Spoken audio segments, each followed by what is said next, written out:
In politics, it's common practice to pass on the buck of serious challenges to the future governments instead of stirring the hornet's nest.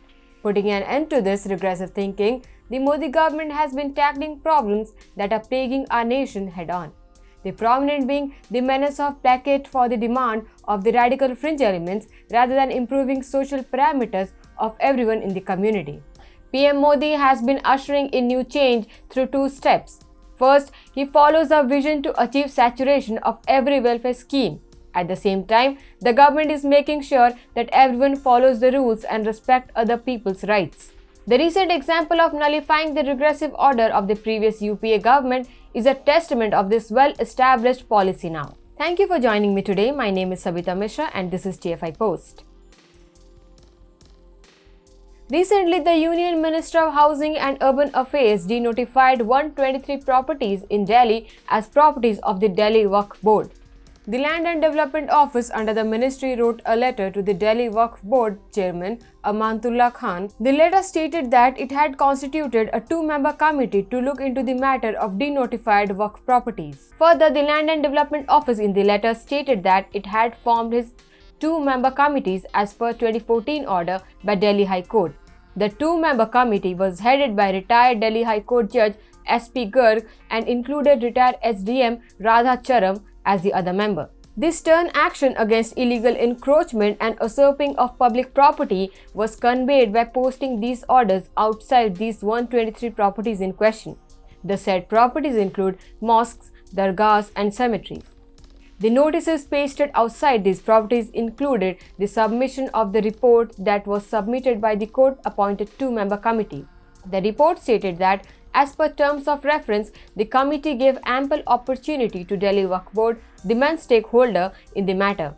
Yet, the Waqf Board opted not to appear before the court.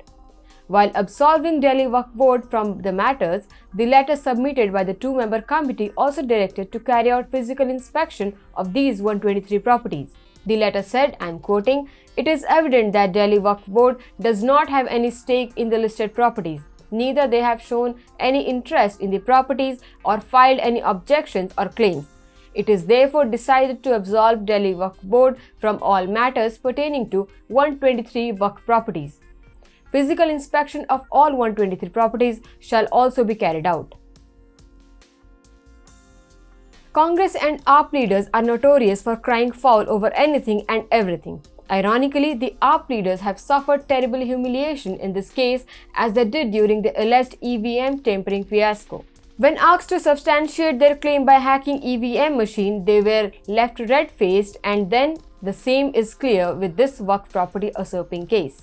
Occupying the position of chairman of Delhi Waqf Board, Amanatullah Khan failed to muster time and resources to prove their claim on these properties before the two-member committee. However, after this denotification drive by the Union Ministry, AAP leader and Delhi Waqf Board chairman Amanatullah Khan woke up from his slumber. He made a tweet to vent out his frustration by crying foul in the matter. Coincidentally, rather than proving the merit of Delhi Waqf Board on these properties, ironically he claimed that the Waqf Board would not allow any kind of encroachment on Waqf properties. He alleged that there were no instructions to form a two-member committee in the 2014 High Court order. He further added that the Delhi Waqf Board had contested the formation of this committee and the matter was pending before the High Court.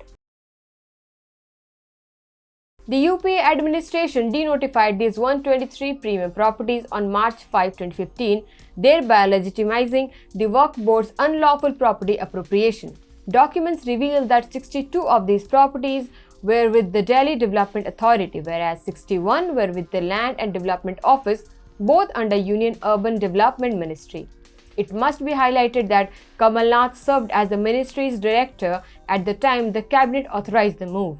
High-value properties in areas like Connaught Place, Janpath, Mathura Road and Karol Bagh are among the unlawful properties that the UPA surrendered.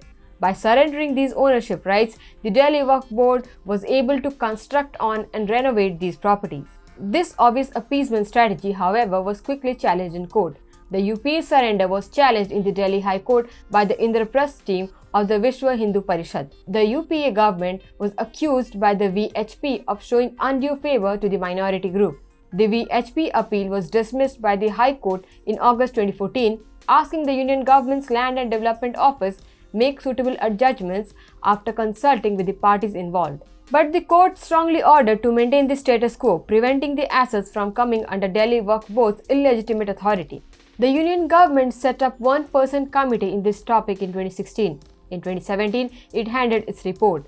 The central government, however, dismissed the ambiguous report. The Modi administration later created a two-member committee for the same task in August 2018. In November 2021, the Delhi Development Authority sought public representation regarding the properties. In March of 2022, the Union Government received a notice by the Delhi High Court in this property transfer dispute. A nation charts the route of its debacle when it starts using its finite sources to further political motives. This spineless policy devoid of merit, dubbed as appeasement politics, reached its zenith when the UPA government realized that it had no chance of coming back to power. Consequently, it surrendered these 123 properties in prominent areas to change the fate of slated 2014 Lok Sabha election. The infamous British Prime Minister Winston Churchill once said, "An appeaser is one who feeds a crocodile hoping it will eat him last." With blatant misappropriation of public property, it seems that appeasement politics is one of the favorite go-to tools for Congress and its ecosystem. Its leaders throughout history and successive governments have avoided confrontation with radical or extremist elements. However, the consequences of such policies can be severe. They forget that the desperation to empower fringe elements within a community only leads to an escalation of their demands and further alienate the moderate voice. Their rhetorical wild commentary may appeal to the baser instincts of a small group for some time, but it does not uplift the populace as a whole.